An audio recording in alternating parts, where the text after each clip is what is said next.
time to retire my Mi5, which this one has seen some better days. It's had a couple of screens, a battery, and also another back cover installed on it during its lifetime with me. It's been running EU MIUI. That one, it's a 3 gig model, 64 gig of RAM. It's got the Snapdragon running at 2.15 gigahertz. And here's the baby that's replacing it. This one's the Mi6. The draw cards towards the Mi6 is the same size as the Mi5. A little bit heavier. It's got the dual cameras.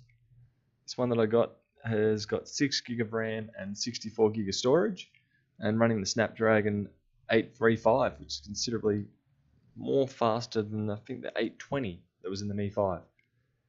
And one of the things that pushed me towards replacing the Mi5 was just its overall depleting battery in standby mode. Stick it in standby, 40% battery, come back next day, or wake up next morning, virtually flat. So that has definitely driven me away from it. The only thing I'm really losing out on with the Mi5 compared to the 6 is the headphone jack, which I do use, but being it's only getting used for short bursts when basically mowing the lawn, it's not a huge loss, especially with the gains of the better battery life, faster response, quicker loading apps. Not necessarily better looking screen, but an original screen compared to an aftermarket, and I get to still retain the IR blaster.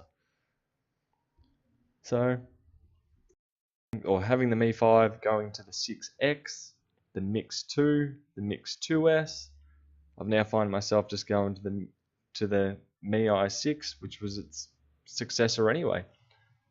I'm going to get my hands on the Mi 8 SE to try that out. I'm looking forward to the OLED screen. But overall, I think I'm going to be happy with the Mi 6 for the next little while.